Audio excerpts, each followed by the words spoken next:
Halo Sobat Industri, selamat datang di Kementerian Perindustrian.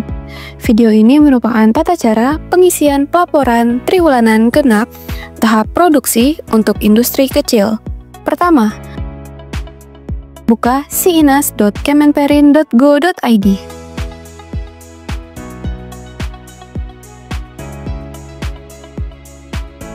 Sebelum memulai mengisi laporan, beberapa hal yang harus diperhatikan, yaitu saat mengisi angka, jangan gunakan pemisah ribuan seperti titik. Untuk angka desimal, gunakan koma sebagai pemisah.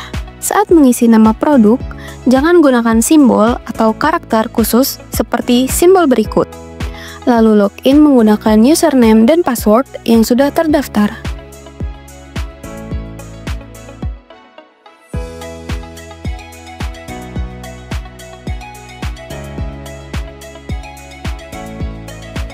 Setelah berhasil login, Anda akan masuk ke halaman utama SiInas.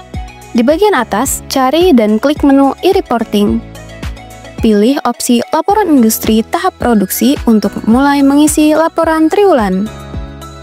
Klik input laporan baru untuk memulai laporan pertama kali. Di halaman data umum, pilih periode yang akan dilaporkan, yaitu pilih triwulan periode 2 atau 4. Lalu, isi nilai investasi tanpa bangunan seperti nilai mesin, nilai lainnya, dan modal kerja. Lalu, klik simpan.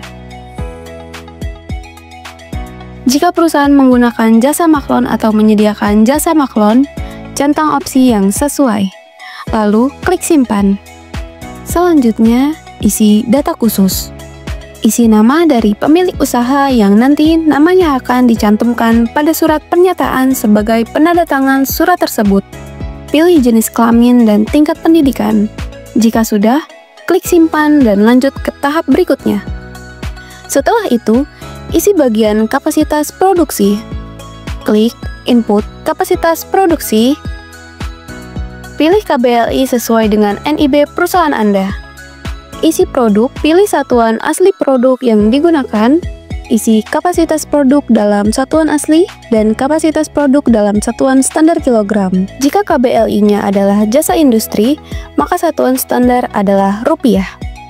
Pastikan semua data sudah benar, lalu klik simpan. Setelah itu, mengisi laporan produksi. Klik input baru untuk menambahkan produk. Selanjutnya, isi nama produk. Pastikan nama produk jelas dan sesuai. Silakan isi tujuan produksi jika perusahaan menggunakan atau menyediakan jasa maklon. Kemudian, pilih kode KBLI yang sesuai dengan produk akhir Anda. Anda bisa memilih KBLI yang sebelumnya sudah diinput melalui menu data perusahaan pada bagian bidang usaha. Spesifikasi yang menunjukkan ukuran, komposisi atau intensitas atau kadar bahan yang digunakan.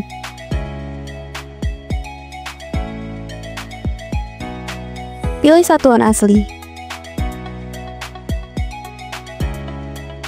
Isi jumlah dalam satuan asli dan isi jumlah dalam satuan standar kilogram. Kemudian, isi nilai. Jika produk tidak diekspor, cukup pilih opsi tidak. Lalu, lanjutkan dengan menekan tombol simpan. Namun, jika produk diekspor, pilih ya pada bagian ekspor, kemudian tentukan apakah produk tersebut diekspor langsung atau tidak. Jika tidak diekspor langsung, Anda bisa langsung menyimpan data. Jika diekspor langsung, Anda perlu mengisi persentase ekspor serta memilih negara tujuan ekspor sebelum menyimpan laporan. Setelah itu, klik simpan. Selanjutnya, mengisi data bahan baku. Pertama, klik input bahan baku untuk menambahkan bahan baku yang digunakan dalam produksi. Lalu, isi data. Isi nama bahan baku yang digunakan untuk produksi, spesifikasi, menunjukkan ukuran, komposisi, intensitas, atau kadar yang digunakan. Pilih sumber bahan baku untuk perusahaan yang menggunakan atau menyediakan jasa maklon dan satuan asli yang digunakan untuk mengukur bahan baku yang digunakan. Isi jumlah dalam satuan asli dan satuan standar kilogram. Lalu, isi nilai pembelian bahan baku yang digunakan pada satu periode laporan. Jika bahan baku tidak diimpor langsung, cukup pilih opsi tidak. Lalu, simpan.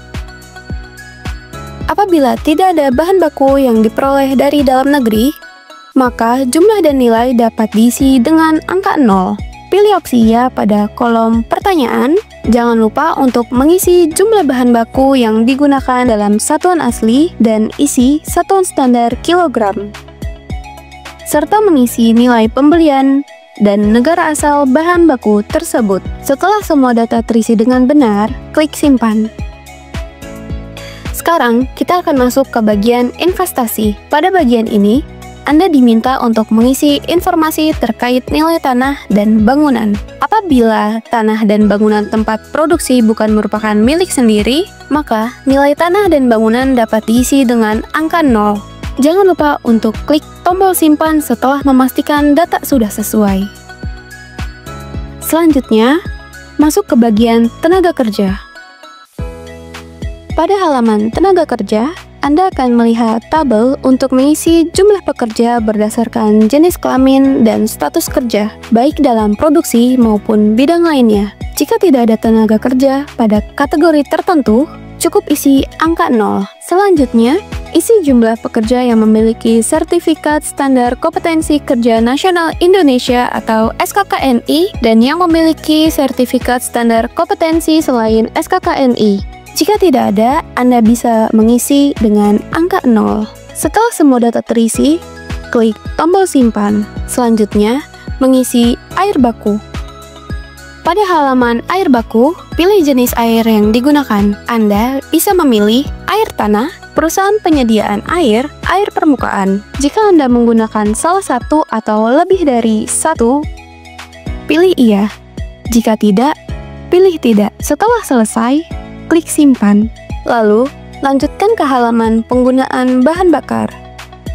Di bagian ini, kita akan mengisi data bahan bakar yang digunakan untuk proses produksi. Pilih jenis bahan bakar yang digunakan seperti bensin, solar atau diesel, pelumas, minyak tanah, dan LPG. Jika Anda menggunakan LPG, Anda juga harus memilih ukuran tabung yang digunakan. Jika ada jenis bahan bakar lain yang digunakan, pilih opsi iya dan isi nama serta deskripsinya. Selanjutnya, isi jumlah tenaga listrik yang digunakan untuk produksi, termasuk konsumsi listrik dari PLN dalam kWh dan nilai rupiah. Pilih tipe listrik. Jika pemakaian listrik produksi menyatu dengan rumah tangga, pilih opsi iya. Jika tidak, pilih opsi tidak. Setelah semua data terisi, klik simpan. Selanjutnya, mengisi data mesin atau peralatan yang digunakan dalam produksi. Klik tombol ambil data mesin dari data perusahaan. Sistem akan otomatis menarik data mesin atau peralatan yang sudah diinput sebelumnya dalam data perusahaan. Jika ada tambahan mesin atau peralatan yang belum terdaftar, silakan perbarui data di menu data perusahaan. Lalu, ulangi langkah ambil data mesin dari data perusahaan. Setelah data mesin dan peralatan ditampilkan, klik halaman selanjutnya. Selanjutnya, mengupload surat pernyataan. Pertama, Anda perlu memasukkan nomor surat sesuai dengan format persuratan yang berlaku di perusahaan Anda. Setelah itu, klik tombol simpan untuk menyimpan nomor surat yang telah Anda masukkan. Selanjutnya, klik tombol cetak surat pernyataan. Periksa kembali isi surat pernyataan beserta lampirannya. Perlu diingat, lampiran ini merupakan hasil dari data yang telah Anda isi sebelumnya pada setiap menu pelaporan. Perlu diperhatikan, halaman 1 dicetak pada kertas berkop perusahaan. Setelah itu, penandatanganan surat pernyataan. Surat ini harus ditandatangani pada halaman pertama dan halaman terakhir lampiran, serta diberi cap basah oleh pihak yang bertanggung jawab atas kebenaran laporan. Data penandatangan sudah dimasukkan sebelumnya pada menu data khusus. Lalu, scan surat pernyataan beserta lampirannya dan simpan dalam format PDF. Unggah file PDF dengan cara mengklik tombol upload. Dan terakhir, kirim data. Jika tombol kirim sudah muncul, itu artinya semua data yang diperlukan telah terinput. Sebelum melanjutkan, pastikan kembali bahwa seluruh data yang telah Anda masukkan adalah benar dan lengkap. Namun, Jika kotak merah muncul dengan beberapa catatan, jangan khawatir. Itu menandakan ada data yang belum lengkap dan perlu diperbaiki. Klik pada tulisan "klik di sini" untuk mengisi yang muncul di samping catatan tersebut, lalu lengkapi data yang kurang sesuai petunjuk. Setelah semua data diperbaiki dan lengkap, klik tombol kirim. Perlu diingat, setelah laporan terkirim, data yang sudah diinput tidak dapat diubah kembali. Itu dia tutorial lengkap mengenai pengisian laporan triwulan genap tahap produksi untuk industri kecil pada akun SiINAS. Jika Anda mengalami kendala atau memiliki pertanyaan terkait akun SiINAS, silakan menghubungi kami melalui chat WhatsApp Kementerian Perindustrian.